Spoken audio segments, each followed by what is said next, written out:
The digital tapestry of modern life promises convenience, a seamless connection between destination and desire, often with just a tap of a screen. We routinely entrust our safety to algorithms, to the fleeting faces behind the wheel, to the anonymous comfort of a shared journey under the glow of city lights. But beneath this comforting veneer of instant access and technological ease lies a vulnerability, a potential for darkness, to exploit the very trust upon which these systems are built. For Clara Vance, a young artist whose canvases pulsed with the vibrant energy of Sterling Heights, one such ordinary late-night rideshare transformed into an unimaginable nightmare extinguishing a radiant future. Her final known movements, captured only in fragmented data, spoke of routine, yet the silence that followed screamed of an irreversible wrong. A life full of promise simply ceased to be, leaving behind a family grappling with a void no logic could fill. In a world designed for transparency, how could an entire existence simply vanish, leaving only a ghost in the machine? And what unseen eye would ultimately bear witness to the harrowing truth of her last fateful ride? In the vibrant heart of Sterling Heights, a city pulsating with a burgeoning art scene and relentless urban energy, lived Clara Vance. At 28, her canvases exploded with abstract cityscapes, each brushstroke a testament to an unyielding spirit. She pursued her artistic passions with an infectious optimism, a belief in the beauty found in overlooked corners. Beyond her art, Clara wove a rich tapestry of relationships. Her laughter echoed often through the family home, a constant source of joy for Eleanor, her mother, and Ben, her devoted younger brother. She was larger than life, a bright spark in our world, Eleanor Vance would later whisper, her voice thin with an unforgotten ache. Ben, his gaze distant, recalled his sister as a relentless fount of encouragement, always pushing him to chase his own dreams. Claire made everyone around her feel capable of more, he affirmed, a tremor barely detectable in his words. The evening of October 17 began as a tapestry woven from the ordinary threads of a Friday. Claire had spent the early hours celebrating a friend's successful gallery opening, surrounded by the convivial murmur of conversations and the soft clinking of glasses. The air in the gallery thrummed with the promise of future artistic endeavors, a world Clara navigated with confident grace. As the night began to wane, and the city lights twinkled into sharper focus, Clara decided it was time to head home. She exchanged bright goodbyes with friends, promising to critique their latest works and schedule a follow-up studio visit.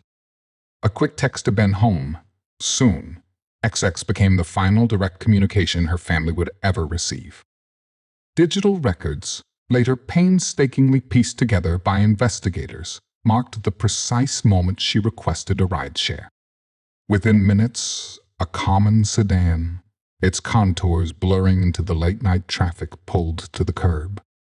A distant ATM camera, its lens slightly hazed by condensation, offered a fleeting, grainy glimpse, Clara Vance stepping into the vehicle.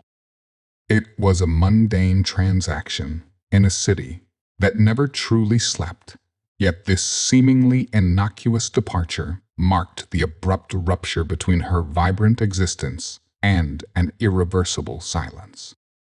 A final wave to an unseen world. It was the last time anyone close to Clara Vance would ever know her to be safe. The vehicle, an anonymous shadow in the urban sprawl, merged seamlessly into the flow, carrying Clara Vance away, not towards the familiar comfort of her home, but towards an unknown horror.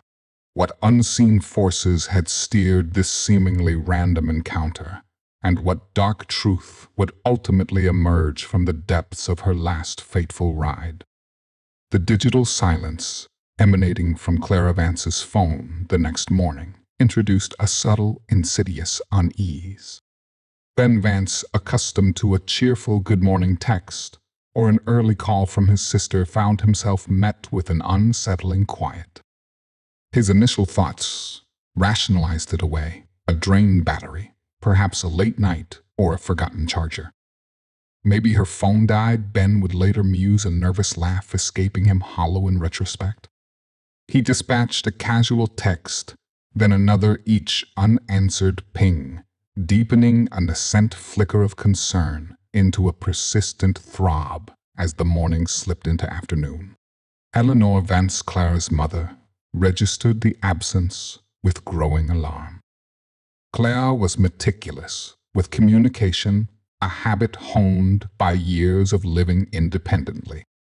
Unanswered calls accumulated on her voicemail, each ring a tightening knot in Eleanor's stomach.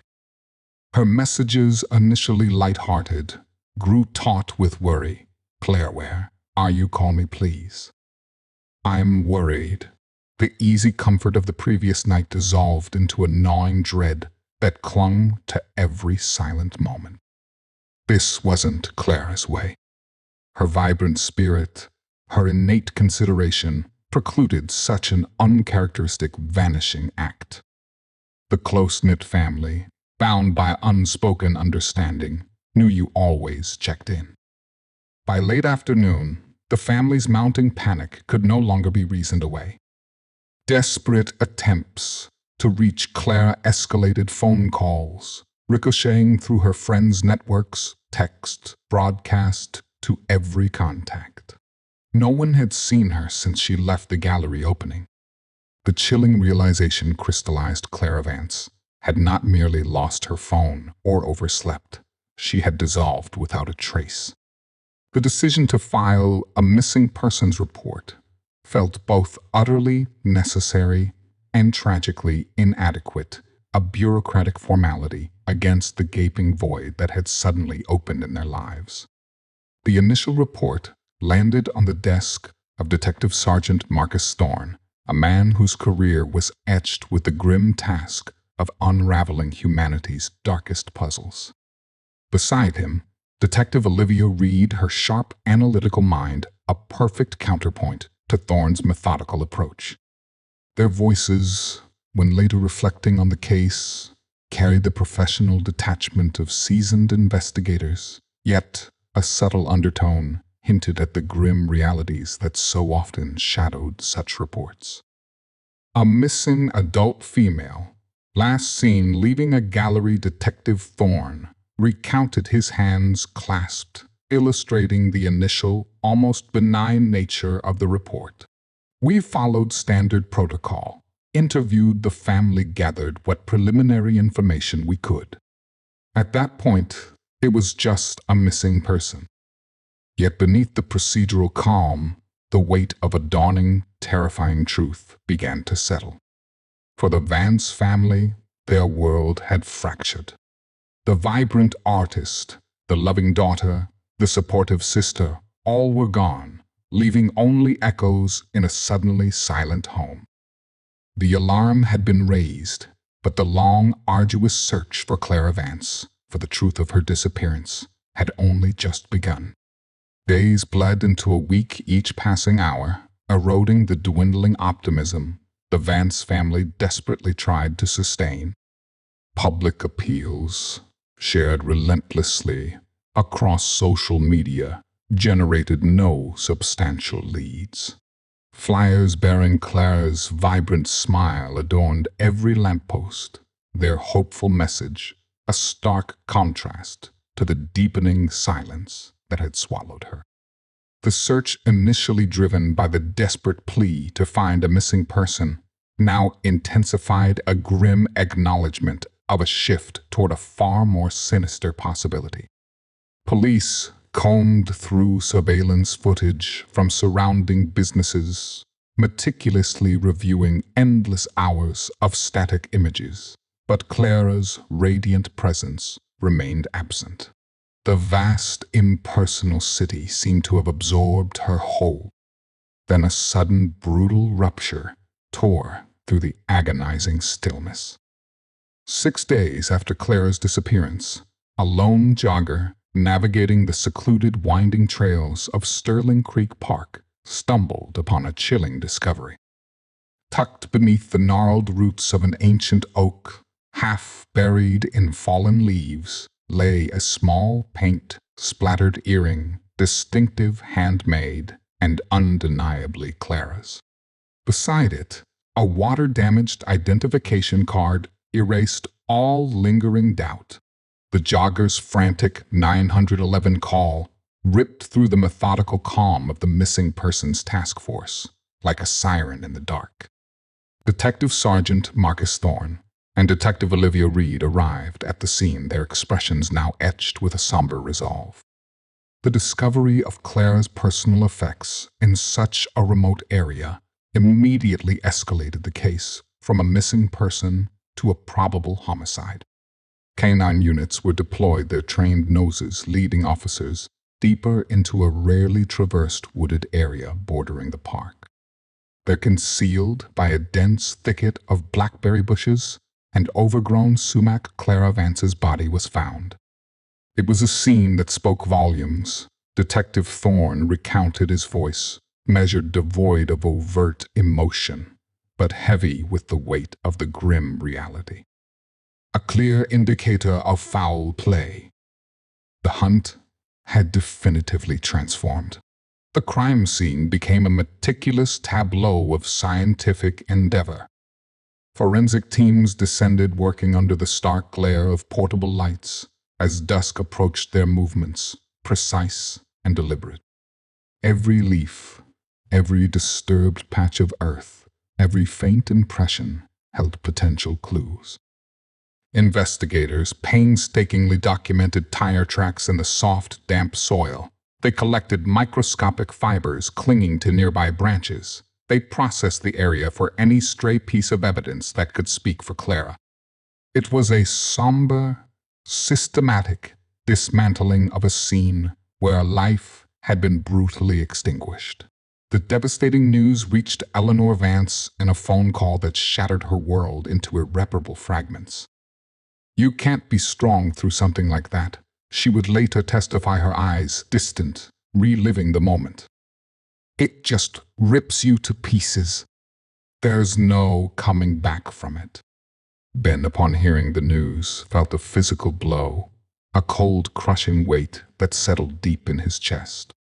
The agonizing uncertainty surrounding Clara's disappearance had been replaced by a horrifying, undeniable truth.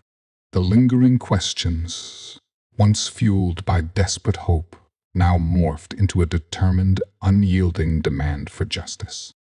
The focus of Sterling Heights' finest had shifted entirely from locating Clara Vance to finding her killer. With Clara Vance's disappearance officially reclassified as a homicide, Detective Thorne and Detective Reed immediately pivoted their efforts. The last verifiable trace of Clara's life, her rideshare, now became the cornerstone of their investigation. In the intricate tapestry of modern existence, nearly every interaction leaves a digital impression, an invisible thread that, when meticulously followed, can unravel the truth. Everyone carries a digital footprint in today's world, Detective Reed explained, her gaze sharp and focused. Our job is to trace those steps, however faint, however convoluted. The first crucial step involved securing a subpoena for records from the rideshare company. The legal process moved with the urgent efficiency a homicide investigation demanded, cutting through layers of privacy protocols. Within mere hours, the vital data arrived: Clara's precise request, time, her designated pickup location, and critically, the identity of the driver assigned to her fare. His name was Julian Croft, and the records indicated he drove a silver Honda Civic.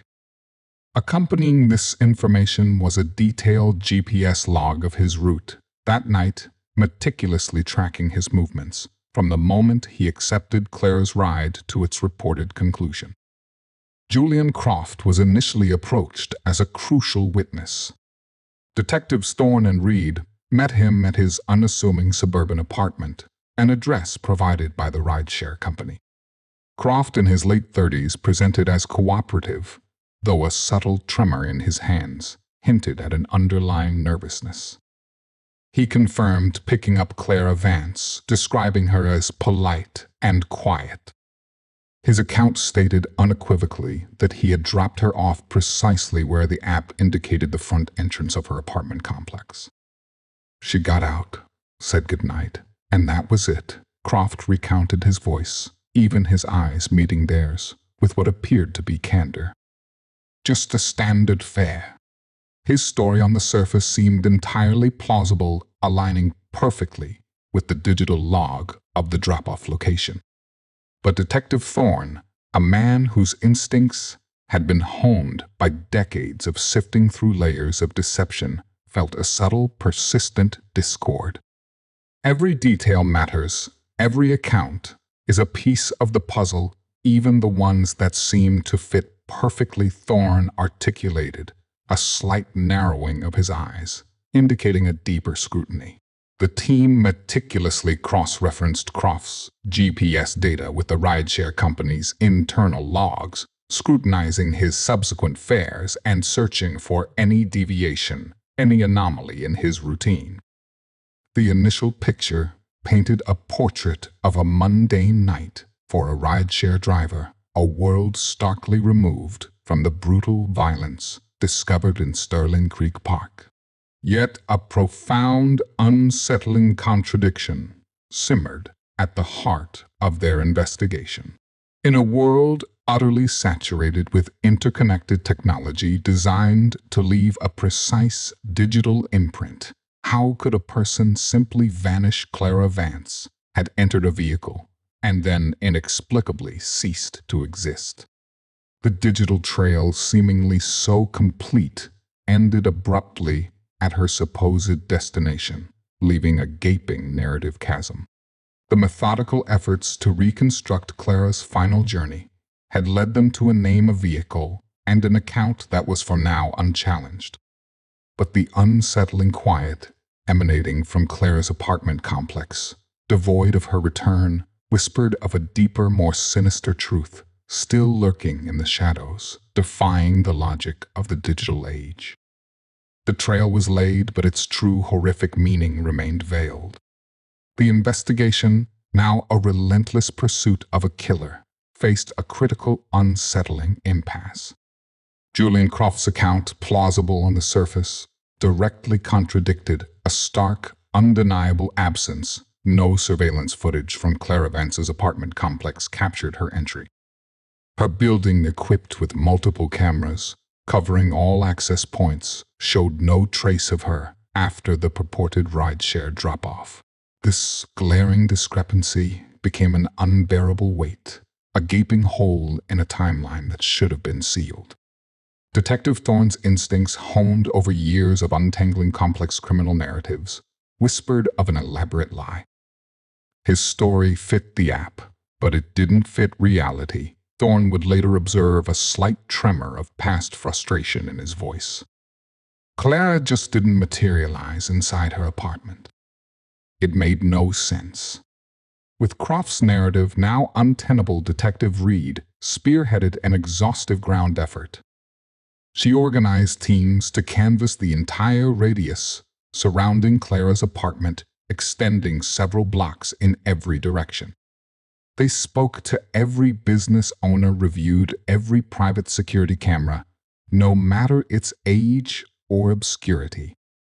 It was a painstaking, often frustrating task, a testament to sheer unyielding persistence. They sought any lens, any digital eye that might have peered into the pre-dawn darkness, hoping to catch a flicker of the truth Croft claimed was routine. Days blurred into nights, filled with the monotonous replay of low-resolution footage and the repetitive questions posed to wary residents.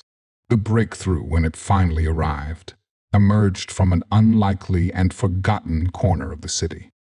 2 blocks east of Clara's apartment, Nestled between a crumbling brick warehouse and a defunct dry cleaner lay a narrow, forgotten passage locals called the Blackbird Alley. It was a dim, refuse-strewn corridor, rarely used, a place the city seemed to have simply overlooked. High above its entrance, almost swallowed by a tenacious tangle of overgrown ivy, a dilapidated security camera clung to the brickwork. Its casing was cracked, its lens smudged with years of grime, yet it remained a silent sentinel in a realm of shadows. It felt like a long shot, purely a matter of stubbornness. At that point, Detective Reed admitted a hint of hard-won triumph in her voice. We'd already processed dozens of better-maintained cameras with nothing. This one looked dead, completely forgotten.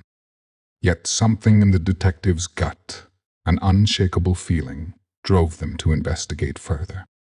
A local shopkeeper, a man who had owned his convenience store for 40 years, vaguely remembered it being installed by a previous warehouse owner, just in case. Accessing the antiquated system proved a formidable challenge. The wiring was corroded, the recording device archaic, almost entirely degraded. It required the specialized expertise of the department's top digital forensics unit led by technician Sarah Chen, working tirelessly in a race against time and decay. Technician Chen spent an entire night meticulously coaxing data from the ancient system. Every pixel was a hard-won battle, every recovered frame a testament to the fragility of digital preservation. The footage, once retrieved, was a ghost of an image, hazy and monochromatic. But with advanced enhancement software, slowly, painstakingly, the amorphous shapes began to resolve, the fleeting movements became discernible. The anticipation within the small, darkened forensics lab was palpable. A shared breath held tight in the face of an impending critical revelation. The hidden eye of the Blackbird Alley, an unwitting witness, was about to unveil a truth that would shatter Julian Croft's carefully constructed facade and illuminate the horrific events of Clara Vance's last ride. The wait for clarity was agonizing, but the promise of seeing what truly happened propelled them forward into the light. The raw, undeniable truth, captured by the hidden eye of the Blackbird Alley, had utterly shattered Julian Croft's flimsy facade. The grainy footage, once a mere digital ghost, now screamed with irrefutable clarity Clara Vance, exiting his rideshare in a desolate alley, not her home, followed by a violent struggle and her forced re-entry into his silver Honda Civic. The ambiguity had evaporated, replaced by a chilling, absolute certainty. We had gone from a missing person to a homicide to a clear suspect. Detective Reed stated, her voice tight with the weight of that pivotal moment. The video evidence was damning. It was simply undeniable. With this crucial piece of visual proof, an arrest warrant for Julian Croft was swiftly obtained. Detective Sergeant Marcus Thorne, his face set in a grim line, personally oversaw the legal documentation. The evidence package, compiled with urgent precision by technician Sarah Chen and her digital forensics team, left no room for doubt. It was the kind of incontrovertible data that seasoned prosecutors relished and law enforcement needed to act decisively without hesitation. The strategic deployment of law enforcement began almost immediately. A specialized surveillance team, a silent extension of Thorne and Reed's collective resolve, was mobilized.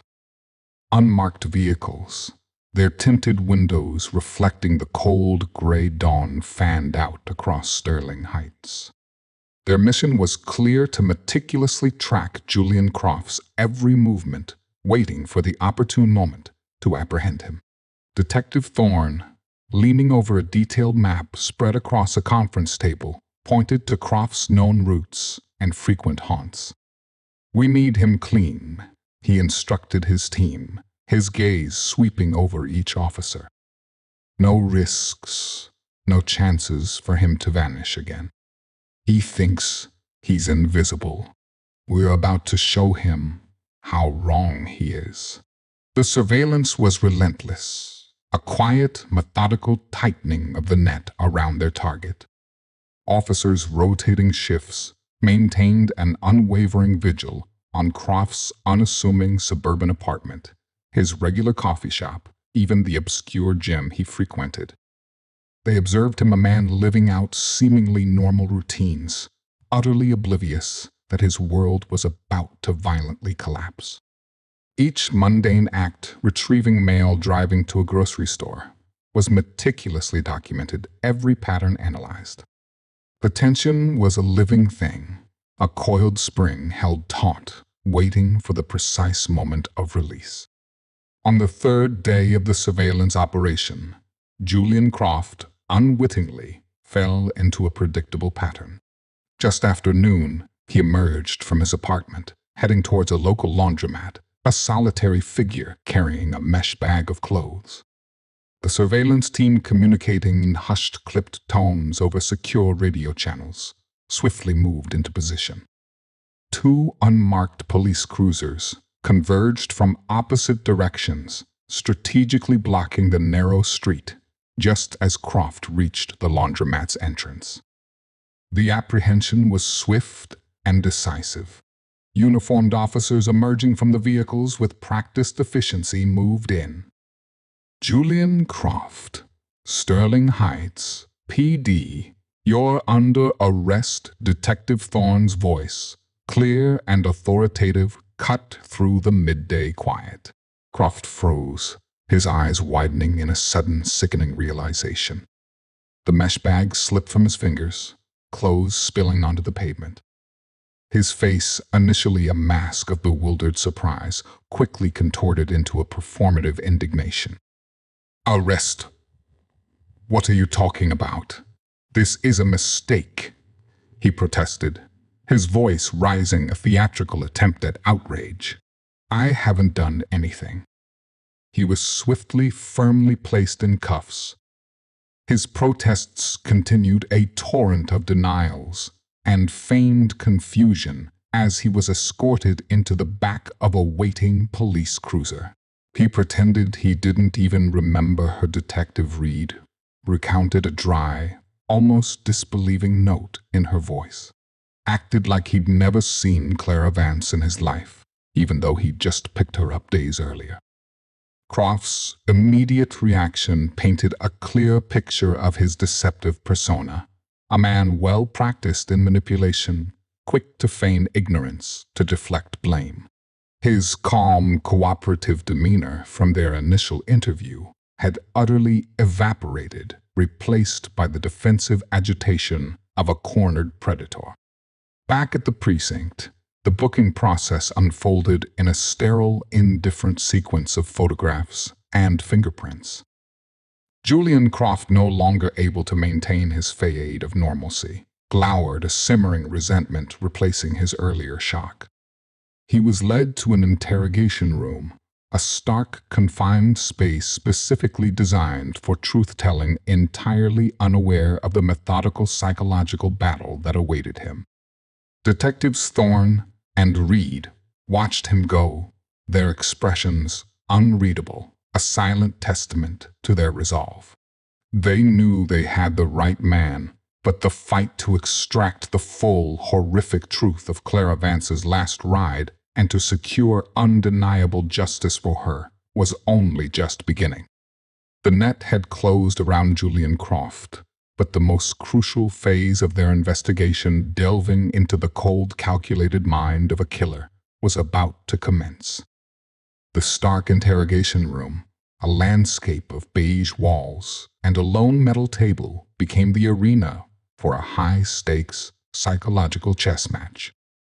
Julian Croft, freshly booked, now sat across from Detective Sergeant Marcus Thorne and Detective Olivia Reed.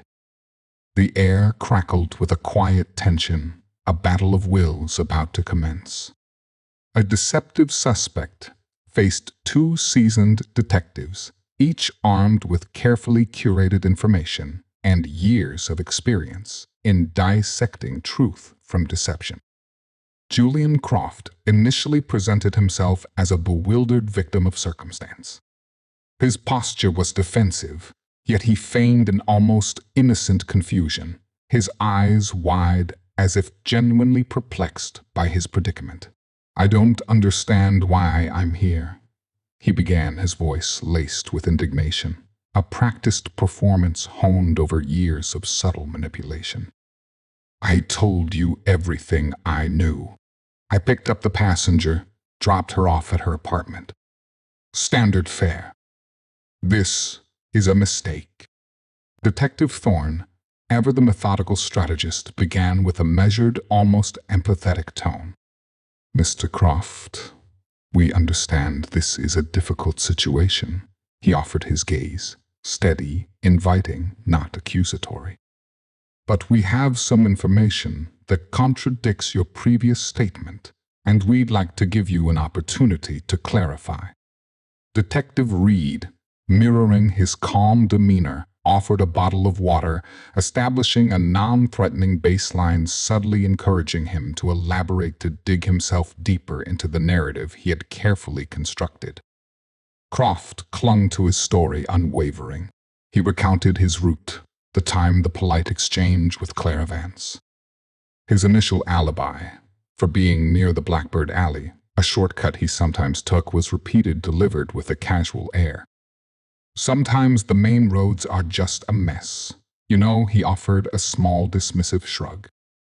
"I don't even remember seeing anyone out there." He maintained that he had dropped Clara at her well-lit apartment entrance, that she had walked inside, and he had simply driven away to his next fare. His persona remained calm, manipulative, projecting a cooperative demeanor that thinly veiled a deep-seated arrogance.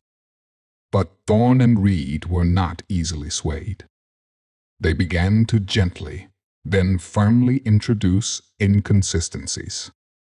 "Mr. Croft," Detective Reed interjected, her voice, "even your Rideshare app GPS data, while showing the drop-off point at the apartment complex, also shows a brief, unscheduled stop for approximately 3 minutes 2 blocks east. In the Blackbird Alley, to be precise. That's not a shortcut on your normal route, is it?" Croft's composure wavered, a flicker of irritation, almost panic, crossing his face. He stammered, then recalibrated, a fresh lie forming. "Oh, that. Right. I remember now. I thought I saw one I knew pulled over for a second. But it wasn't them. Just a mistake. A quick U-turn," then I went on. "This new, elaborate fabrication was delivered with a false certainty, a desperate attempt to cover the glaring digital footprint." Detective Thorne leaned forward, his voice dropping slightly, the shift in authority palpable. "Mr. Croft, your subsequent Rideshare logs also show a significant deviation in your usual patterns after Clara Vance's fare. More rural routes, heading south of the city, not typical for late-night fares. Can you account for that change in your routine?" Croft's defensiveness began to rapidly escalate. He started to fidget, his eyes darting between the two detectives, avoiding direct contact. I was just exploring, looking for a new route to avoid traffic. Sometimes I just drive around, clear my head." His answers grew vaguer, his denials more emphatic, less convincing. He was visibly agitated, his carefully constructed composure fraying at the edges. Truth, like a persistent current, was beginning to erode his fabricated narrative. The detectives paused, allowing the weight of the inconsistencies to press down on him. Then, Detective Thorne reached for a folder on the table. "Mr. Croft, we've been very patient. We've given you multiple opportunities to tell us what really happened. But your story doesn't hold up. Not against this. He slid a laminated image across the table, a still frame enhanced and clear from the security camera in the Blackbird Alley. It showed Julian Croft's silver Honda Civic Claravance exiting the vehicle, and then starkly, the undeniable moment of struggle, Clara's desperate attempt to resist being pulled back inside. The image hit Croft with the force of a physical blow. His face went ashen, all color draining from it. The feigned ignorance, the theatrical outrage, the elaborate lies all collapsed in an instant. His jaw clenched, his eyes narrowed, burning with a mix of fury and raw animal fear. He pushed the image away with a trembling hand, shaking his head. That's fake. It's doctored. I don't know what that is." His voice was no longer indignant, but edged with genuine panic, betraying the core trait of inconsistency as his story grotesquely mutated under pressure. "Detective Reed," her voice sharp and direct, cut through his desperate denial. "It's not fake, Mr. Croft. It's real. It shows Clara Vance being forced back into your car in that alley at that exact time. You didn't drop her off at her apartment, did you? You took her to the Blackbird Alley, and then you took her somewhere else." Her finger tapped the image in undeniable accusation. Croft suddenly burst out of his chair, slamming his palms on the metal table. I didn't do anything. She wanted to go there. We had an argument. She changed her mind about going home." His voice was loud, agitated, his body language aggressively defensive. The calm manipulator was gone, replaced by a cornered predator lashing out, devoid of all pretense. Detective Thorne, however, remained impassive, his gaze unwavering, piercing through Croft's rage. "Then, Mr. Croft, tell me, why did we find your DNA inside her?" The question hung in the air, a final, devastating hammer blow to his crumbling defiance. Thorne had delivered the strategic confrontational strike, presenting the most damning unreleased piece of forensic evidence. This was the secret. Thorne had held the precise leverage he knew would shatter any lingering pretense, exposing the perpetrator for precisely what he was. Croft crumpled. He stared at Thorne, then at Reed, his breath coming in short, ragged gasps, his chest heaving. He slowly sank back into his chair, running trembling hands through his thinning hair. The defiance drained from him, replaced by a desperate, trapped silence.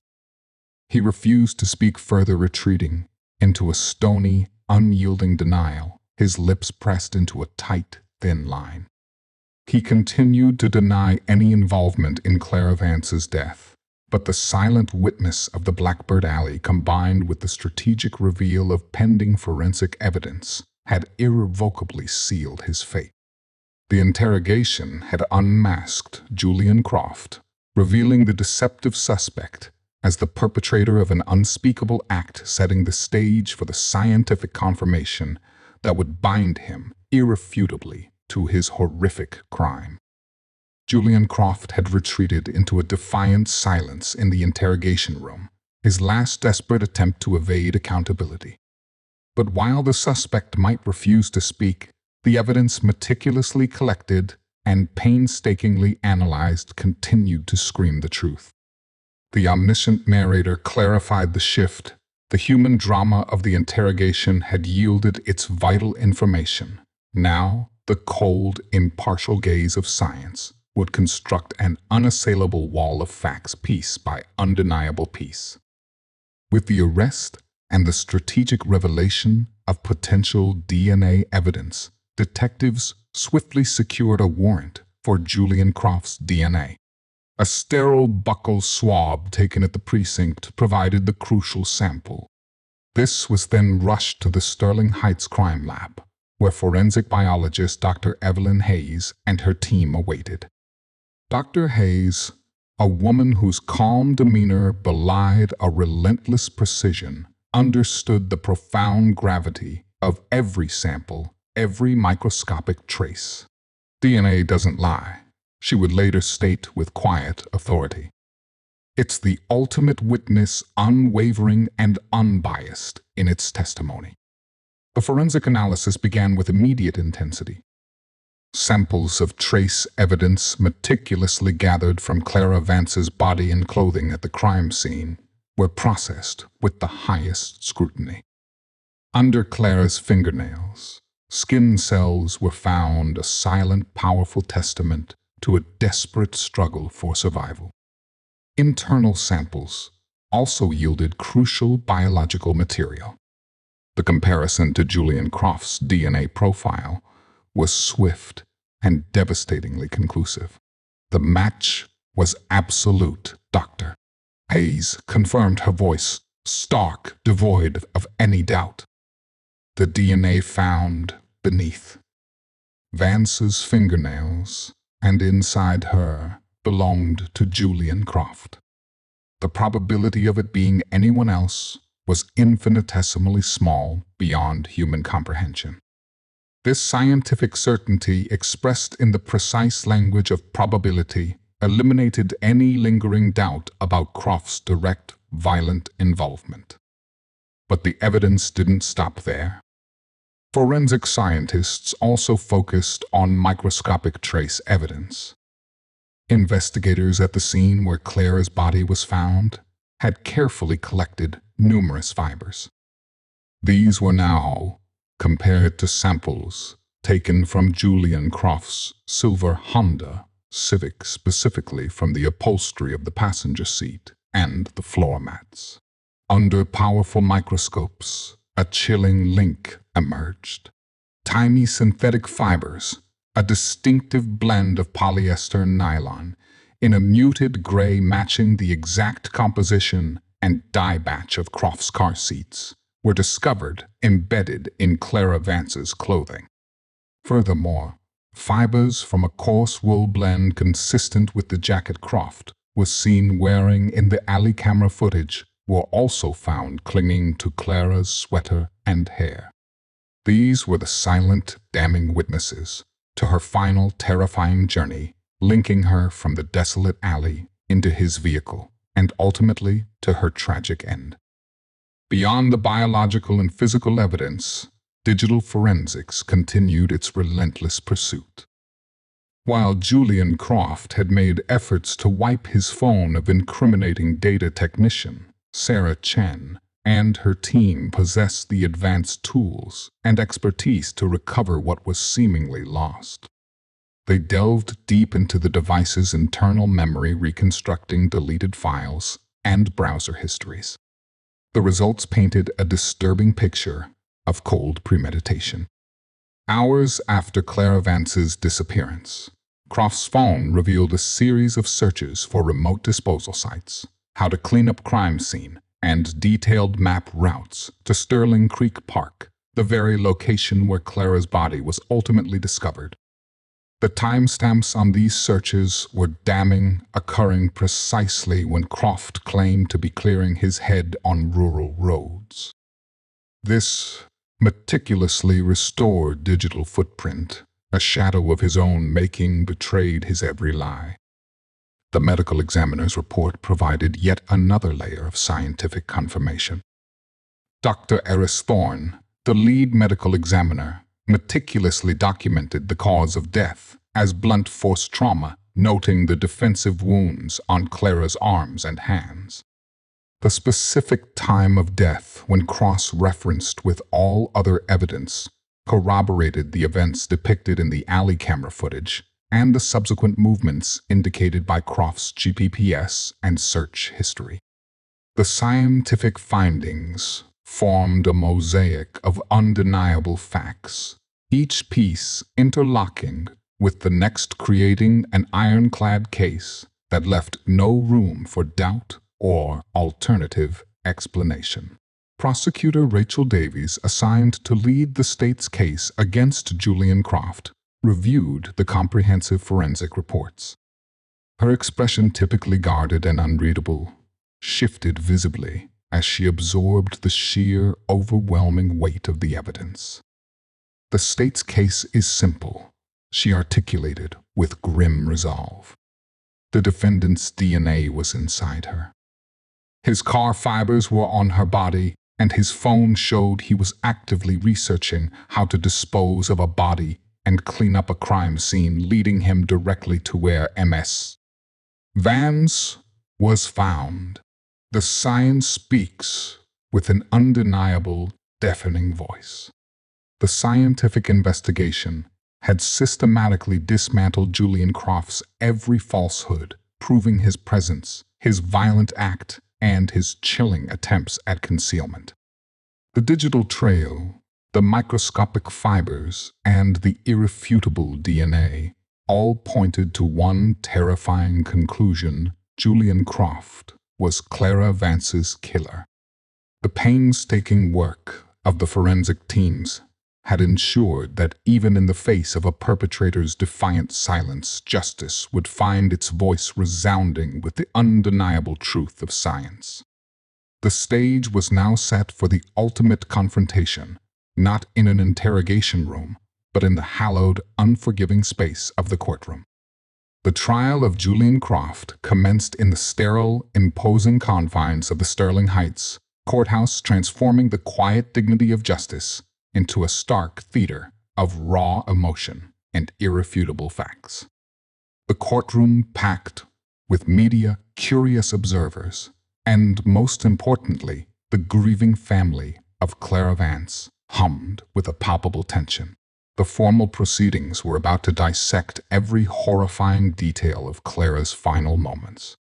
Prosecutor Rachel Davies, a woman known for her meticulous preparation and sharp courtroom presence, stood ready to present the state's devastating case. From the first gavel strike, the prosecution systematically began to unravel Julian Croft's meticulously woven web of lies, piece by painstaking piece. Prosecutor Davies opened with a powerful, concise statement outlining the overwhelming evidence that would prove Croft's guilt beyond a reasonable doubt.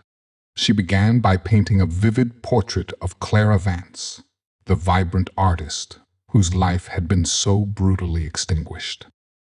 Eleanor and Ben Vance sat in the front row, their faces etched with sorrow, their eyes fixed on the man accused of their unspeakable loss. Eleanor particularly radiated a quiet, terrible strength, refusing to avert her gaze from Julian Croft, who sat impassively beside his defense attorney, his expression unreadable. The prosecution methodically presented its compelling evidence. The Rideshare records were first detailing Clara's final fare and Croft's subsequent highly suspicious movements. Detective Sergeant Marcus Thorne and Detective Olivia Reed delivered their testimonies with professional detachment, recounting the exhaustive investigative progression that led them from a baffling disappearance to a clear suspect. Thorne, in his measured tone, described the initial interviews with Croft, his feigned cooperation, and the growing inconsistencies that fueled their suspicion. Reed recounted the tireless search for surveillance footage, culminating in the critical game-changing discovery of the camera in the Blackbird Alley. Then came the moment of undeniable impact, the presentation of the alley camera footage. The courtroom lights dimmed, and the grainy, enhanced video played on large monitors, holding everyone captive.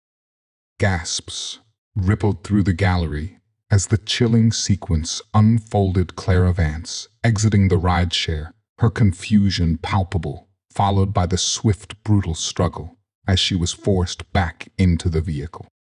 The image of Julian Croft's face, momentarily clear as he slammed the car door shut, brought a collective shudder of revulsion. Eleanor Vance visibly flinched, her hand flying to her mouth, while Ben clenched his jaw, his knuckles white, a silent scream of anguish. Julian Croft, however, remained impassive, almost defiantly stony, a mask firmly in place. Forensic biologist Dr. Evelyn Hayes took the stand, her scientific testimony precise, methodical, and utterly chilling. She detailed the discovery of Julian Croft's DNA under Clara Vance's fingernails, and within internal samples, explaining the near impossible odds of such a match being coincidental. She spoke of the microscopic fibers, a distinctive blend of polyester and nylon from Croft's car upholstery, found embedded in Clara's clothing, silent witnesses to her forced, terrifying ride. Then technician Sarah Chen presented the recovered digital footprint from Croft's phone, the damning search history for remote disposal sites, and detailed map routes to Sterling Creek Park, all time-stamped hours after Clara's disappearance. Each piece of scientific evidence landed like a hammer blow, systematically dismantling any possibility of Croft's innocence. The defense, led by Julian Croft's appointed attorney, attempted valiantly to counter the overwhelming evidence. They argued that the alley camera footage was too grainy for definitive identification, that the DNA could have been a consensual transfer from a previous secret encounter, a claim Croft then supported with a rambling, unbelievable narrative about a clandestine affair with Clara, which Clara's family vehemently denied as an abhorrent fabrication, and that the digital searches were merely for curiosity or recreational driving. Julian Croft, now on the stand in his own defense, maintained his defiant denial, weaving an elaborate but implausible narrative. He spun tales of a passionate secret affair, with Clara painting her as a willing participant in a clandestine rendezvous that tragically went awry, a desperate self-serving attempt to explain away his presence and the damning evidence. His performance was chilling in its disingenuous nature, a profound insult to Clara's memory and her family's grief. But the prosecution's cross-examination, executed with surgical precision by Prosecutor Davies, exposed the profound fragility of Croft's claims. She meticulously highlighted every inconsistency in his ever-evolving story, every stark contradiction with the objective evidence. She pressed him on the rideshare company's logs, on the irrefutable forensic DNA match, on the explicit search terms found on his own phone. Croft grew increasingly agitated, defensive, his answers becoming evasive and contradictory, revealing the true deceptive nature of his persona. He eventually retreated into a sullen, stony silence, unable to offer any credible explanation against the tidal wave of evidence now engulfing him. The trial was an exhaustive, emotionally draining process. Each day brought fresh pain for the Vance family, forcing them to relive Clara's last moments, to hear her vibrant life reduced to clinical forensic details and cold legal arguments. Yet through it all, they sat with unshakable resolve, bearing witness, ensuring that Clara Vance, whose voice had been so cruelly silenced, would have her story told and her killer brought to account. The unveiling was complete. The horrifying truth now lay irrevocably bare before the jury awaiting their judgment.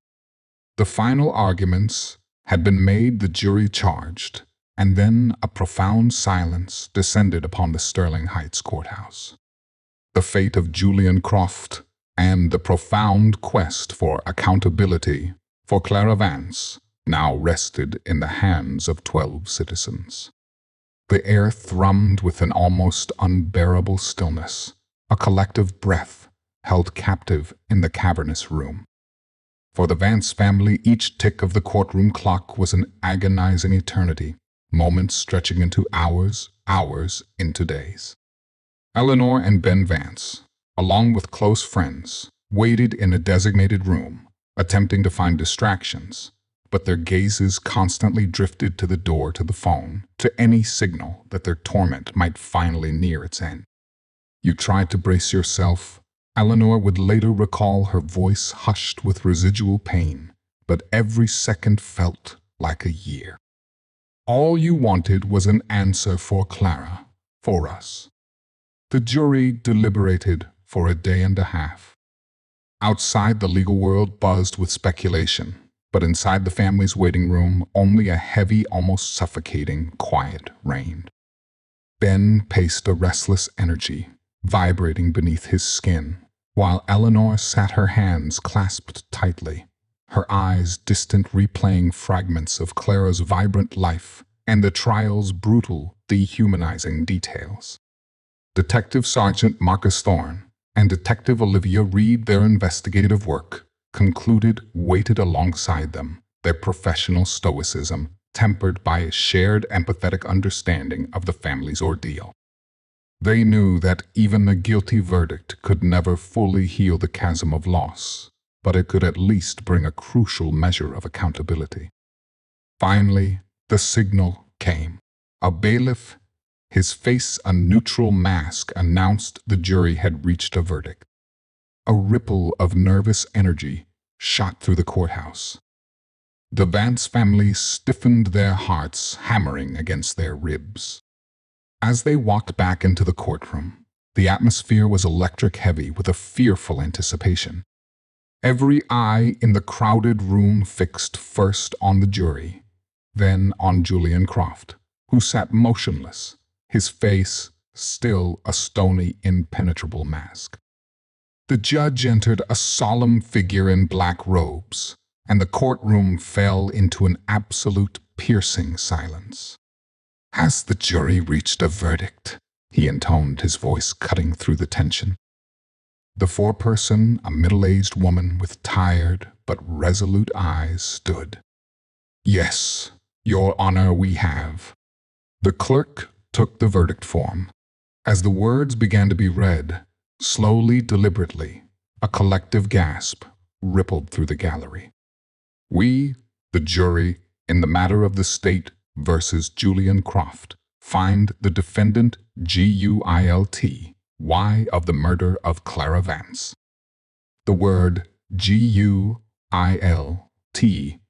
hung in the air, a profound echo that seemed to reverberate off the high ceilings of the courtroom.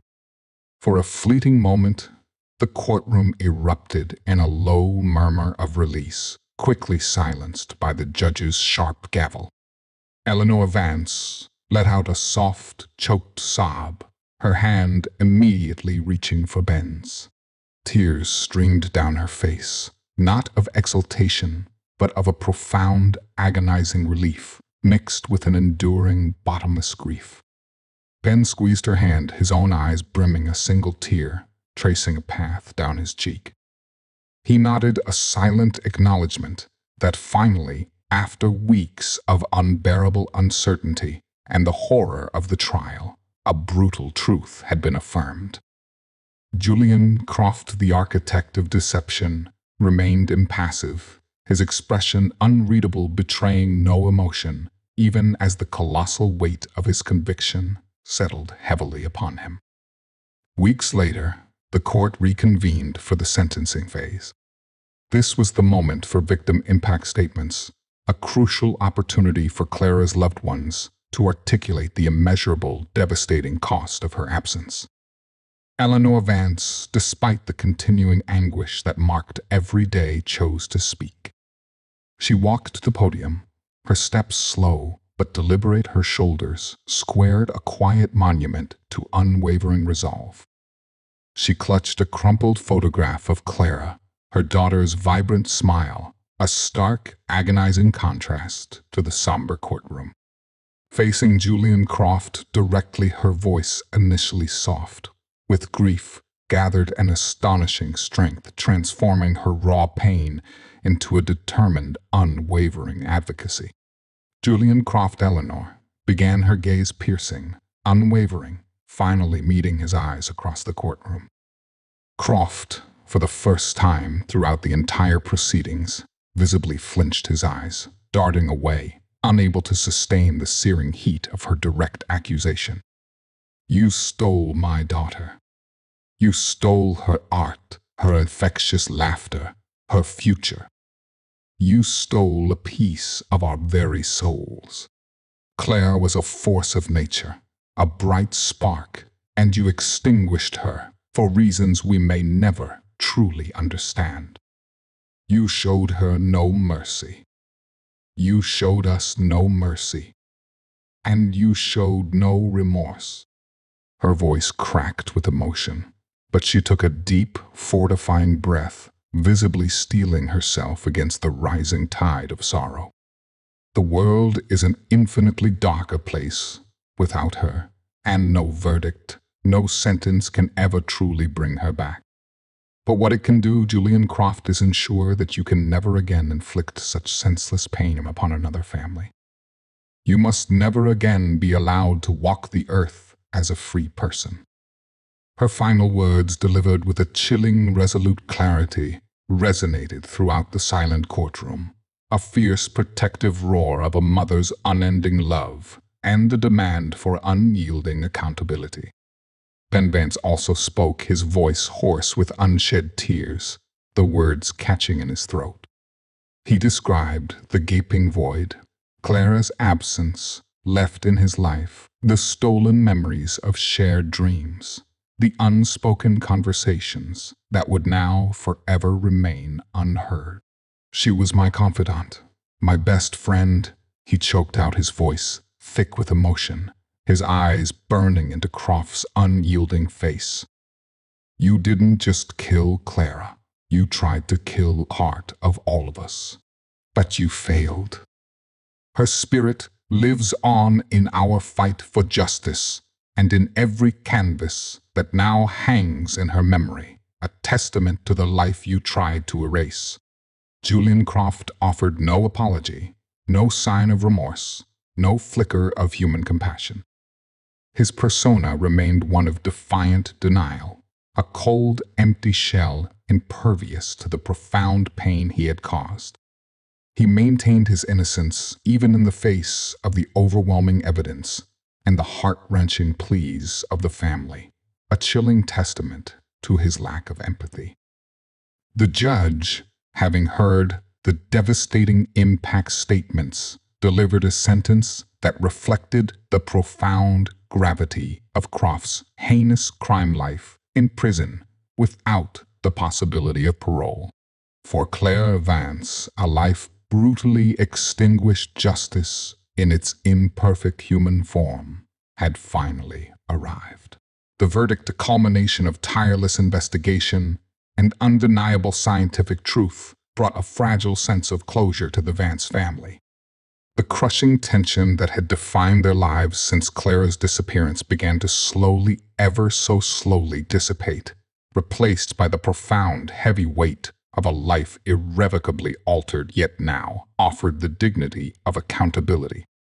The unwavering pursuit of justice had seen its measure delivered, ensuring Clara's memory would endure and her killer would face the consequences of his horrific act. With Julian Croft's conviction, a collective exhalation rippled through the Sterling Heights courthouse, and a fragile, bittersweet sense of finality settled over the Vance family. Justice, in its imperfect human manifestation, had been delivered. Yet, as the omniscient narrator recognized, no legal pronouncement could fully bridge the chasm of loss left by such a heinous act. Courtroom's declaration, while a crucial step, marked not an end to their pain, but a profound metamorphosis of grief, transforming raw anguish into a somber, enduring legacy. For Eleanor and Ben Vance, the arduous road ahead was no longer shrouded by the torment of the unknown, but illuminated by a fierce determination. In the wake of the verdict, the Vance family embarked on a new, unexpected odyssey, one not solely defined by mourning, but by fervent advocacy. Eleanor Vance, whose quiet resilience had been tested beyond measure, found purpose in channeling her profound sorrow into concrete action. The widespread public outpouring of support for Clara for the vibrant artist whose life had been so cruelly cut short provided an unexpected foundation for her efforts. Eleanor began speaking at community events, her voice, initially thick with grief, steadily growing resolute as she recounted Clara's harrowing story. She became a vocal proponent for enhanced rideshare safety protocols, passionately advocating for stricter background checks, mandatory in-car surveillance, and more transparent driver identification for passengers. "You can't bring Clara back," Eleanor would explain to lawmakers and public safety committees, her eyes still holding a deep, abiding sadness. "But you can make sure no other family suffers this same senseless tragedy. Her death must not be in vain." Her dedication was a living tribute, a powerful testament to a mother's fierce protective love that transcended even the grave. Ben Vance, grappling with the profound void left by his confidants and best friend, discovered solace in nurturing Clara's artistic spirit. In her memory, he established the Clara Vance Foundation for Emerging Artists. The foundation provided vital grants and invaluable mentorship opportunities to young aspiring artists in Sterling Heights, particularly those drawn to abstract expressionism, Clara's chosen medium. The inaugural exhibition, held 6 months after the trial, was a poignant display. Clara's vibrant, unfinished cityscapes hung alongside new works by budding talents, each brushstroke resonating with her audacious creative spirit. She always believed in lifting others up, in giving voice to the voiceless. Ben explained at the opening, his voice thick with emotion, gesturing to a large, unfinished canvas that had been Clara's last work. This foundation, these artists, they are a continuation of her light. It's how her pulse still beats in this city, how her vision continues. The foundation served not only as a remembrance, but as a living, breathing testament to the profound beauty and joy Clara had brought into the world, ensuring her artistic legacy would endure, undimmed by the darkness that had sought to extinguish it. Clara Vance's case reverberated far beyond the local Sterling Heights community. The harrowing details of the last rideshare ignited a national conversation about the inherent vulnerabilities embedded within the rideshare industry. Major companies, facing intense public outcry and increasing scrutiny, began to review and implement more rigorous safety measures, including enhanced driver verification systems and the explicit option for passengers to record their journeys. News reports frequently cited Clara's story as a pivotal catalyst for change, highlighting the urgent need for technological convenience to be meticulously balanced by robust safety protocols. The case became a chilling, cautionary tale, a stark reminder that in our hyper-connected world, the very systems designed for efficiency could, without proper safeguards, become insidious conduits for unfathomable danger. The investigation itself also transformed into a textbook study in modern law enforcement, particularly emphasizing the crucial evolving role of digital forensics. The unassuming alley camera, once a forgotten piece of antiquated technology, became the undeniable linchpin of the prosecution's case. Its recovery and the painstaking enhancement by technician Sarah Chen underscored the indispensable value of every overlooked data point, every digital fragment. Detective Sergeant Marcus Thorne and Detective Olivia Reed, reflecting on the case, spoke about the constantly evolving landscape of criminal investigation. Cases like Clara's fundamentally redefine how we approach crime scenes. Detective Reed explained every pixel, every data packet, every digital imprint can hold the key. We must be unyielding in pursuing every lead, visible or invisible, all ephemeral. Detective Thorne added his gaze, distant. It's a perpetual battle between those who exploit anonymity and those of us who strive to make the invisible visible. Claire's case proved that technology cuts both ways, but ultimately it can be an extraordinary instrument of profound justice. The enduring commitment of law enforcement, exemplified by Thorne and Reed, remained palpable. They had witnessed countless victims, countless grieving families, but Claire's case, with its chilling blend of modern convenience twisted into a tool of brutality, had left its own indelible mark, a deeper etching on their professional souls. We carry these cases with us, Thorne admitted, a rare flicker of personal reflection in his otherwise stoic demeanor. They serve as a constant reminder of why we do what we do. For the victims whose voices were cruelly silenced, we become their unwavering voice. In the quiet yet forever changed corners of Sterling Heights, the echoes of Claire Vance's vibrant life, tragically interrupted, continued to resonate. Her story transcended a mere crime narrative. It became a testament to the fragile beauty of life, the profound depths of human cruelty, and the tenacious, unyielding pursuit of truth in a world increasingly intertwined with digital existence. The case of the last rideshare. The alley camera would forever stand as a powerful, somber reminder of human vulnerability, the vigilance required to protect it, and the unwavering dedication that ensures even in the darkest of times justice will persistently find its way to illuminate the hidden truths that darkness attempts to conceal. In a world cloaked by convenience and anonymity, the digital eye, guided by human resolve, will always illuminate the truth. If you're compelled by stories where hidden eyes expose the darkest truths and relentless pursuit brings a measure of justice, subscribe to Shadow Files for more investigations like Claire Vance's. Don't forget to subscribe to Shadow Files and hit the notification bell.